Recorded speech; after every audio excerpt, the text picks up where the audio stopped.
ಇದು ಗಂಡ ಹೆಂಡತಿ ಜೊತೆಗೆ ಇರ್ಬೇಕಲ್ಲ. ನೀವು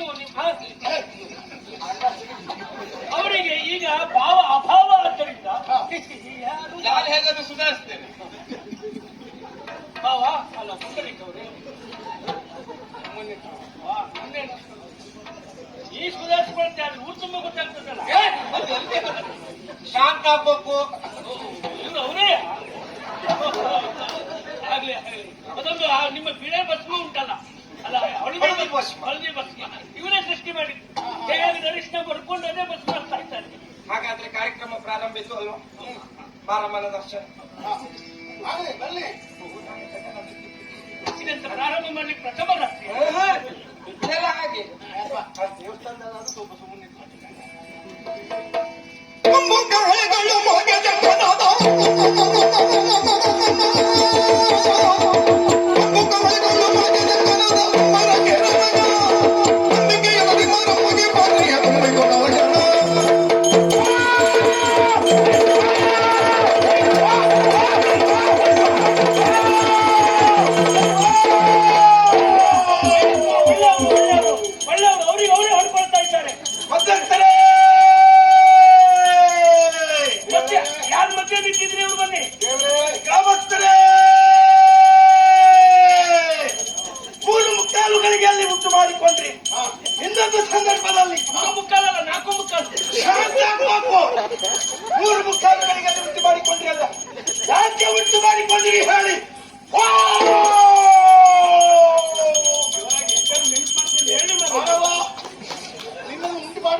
ಕಾರಣ ಉಂಟು.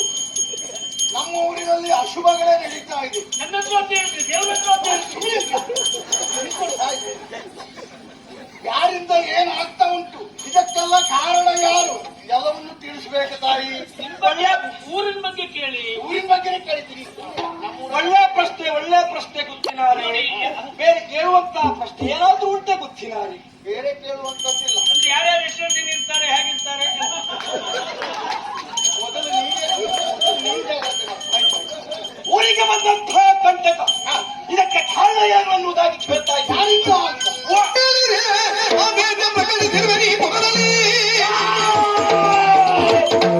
ಶಕುನಿ ಪಾಪಿ ಇರುವ ವಿಕ್ರಿಗಳಿಗೆ ತರುವ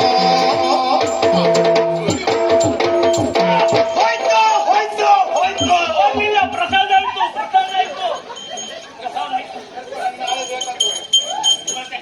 ಗ್ರಾಮಸ್ಥರೇ, ಇಷ್ಟು ದಿವಸ ನೀವು ಹೆಕ್ಕ ತಿಂಬರು ಅಂತಿದ್ರೆ ನೋಡಿ ಎಂತ ದೇವರು ಮಾತ್ರ ನೀವು. ಬರಗಾಲ ಪಡೆಯುತ್ತಾ ಇದ್ದೆ. ಊರೇ ಸರ್ವನಾಶ ಆಗ್ತಾ ಇದೆ. ಅದು ನಿಮ್ ಸದವೈತಲ್ಲ ಮಾತ್ರ ಹೋದದ್ದು ನನ್ನದಲ್ವಾ? ಗೊತ್ತಾಯ್ತು. ಎಷ್ಟು ಮಾಡಿ ಸೇರಿ ಆಯ್ತು, ನಾ ಹೆಕ್ಕತ್ತೆ ನಾನೆಲ್ಲ ಬದಿಗಿಡ ಆಯ್ತಾ? ನನ್ನ ಚೀಲಕ್ಕೆ ಹಾಕಿ ಅಪ್ಪ ಇದ್ದ ಅಷ್ಟುಂಟು. ಎಲ್ಲಿ ಬಿಟ್ಟೆ?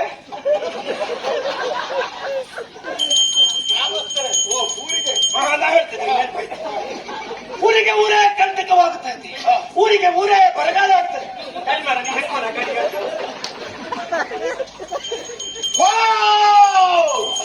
ದಯವಿಟ್ಟು ಮಧ್ಯೆ ಮಾತಾಡಿ ನನಗೆ ತೊಂದರೆ ಕೊಡಬೇಡ. ನಾನೇ ಗಂಡಂತರದಲ್ಲಿದ್ದೇನೆ. ಅದು ಹೋಗ್ಬೋದು ಅಂತ. ಊರಿಗೆ ಊರೇ ಬರಗಾಲ ಬರ್ತಾ ಇದ್ದೆ. ಊರಿಗೆ ಊರೇ ಸರ್ವನಾಶ ಆಗಿ ಹೋಗ್ತಾ ಇದೆ. ಇದಕ್ಕೆ ಕಾರಣ ಏನು? ಯಾರು ಕಾರಣ? ಪ್ರಬಲವಾದಂತಹ ಕಾರಣ ಉಂಟು. ಕುಟುಂಬ. ಈ ಊರಿಗೆ ಒಬ್ಬ ವ್ಯಕ್ತಿ ಬಂದಿದ್ದಾನೆ. ಅವನಿಂದಲೇ ಈ ಊರು ಸರ್ವನಾಶ ಆಗ್ತದೆ. ಯಾರು ಬಂದವರು ಕೈಯತ್ತೆ. ಬಂದವ್ರು ಯಾರು ಅಂತ ನಮಗ್ ಗೊತ್ತಿಲ್ಲ ದೇವ್ರೆ. ನಾನೇ ತೋರಿಸಿಕೊಡ್ತೇನೆ. ತೋರಿಸಬೇಕು. ಅವನ ಮಾತಾಡುವುದೋ ಖಾತ್ರಿ ಮಾತಾಡುವುದೋ ಅಂತ ನಿಮಗೆ ಸಂಶಯ. ಅದಕ್ಕೆ ಸಮಯ ಈಗಲ್ಲ. ಇವ್ಯಾರು ಒಂದು ಜೀವನ ಮುಂದೊಂದು ಸಮಯ ಬರ್ತದೆ. ಕುಟುಂಬ ಆವತ್ತು ಇದು ದೈವನ್ನದ ನುಡಿಯೋ ಖಾತ್ರಿಯ ನುಡಿಯೋ ಎನ್ನುವುದಾಗಿ ನಾನು ಗೋಚರಿಸಿ ಕೊಡ್ತೇನೆ. ಶಾಂತ ಆಗ್ಬೇಕು. ದೇವರು ಮಾತಾಡುವುದಲ್ಲ, ಇದು ಭೂತ ಮಾತಾಡ್ತಾ ಇದ್ದದ್ದು. ಸುರಿಬಿಡಬೇಡ, ಜಾಗ್ರತೆ. ಹೇಳಿದ್ರೆ ಜಗದಂತ ಕೋಪ. ಇನ್ನೊಂದಿದ್ದ ಹಾಗೆ ಹೇಳಿದ್ರೆ ಏನ್ ಮಾಡ್ಬೇಕೀಗ? ಅವನು ದೇವರ ಹೆಸರಲ್ಲಿ ವಂಚನೆ ಮಾಡ್ತೀರಾ? ವಂಚನೆ ಮಾಡಿದ ನಿನ್ನ ಪ್ರಾಣ ಶಾಂತ ಆಗ್ಬೇಕು. ಇವನಿಂದಲೇ ಈ ಊರಿಗೆ ಕಂಟಕ. ಹಾಗಾದ್ರೆ ಮಾರಿಯಮ್ಮನ ನುಡಿ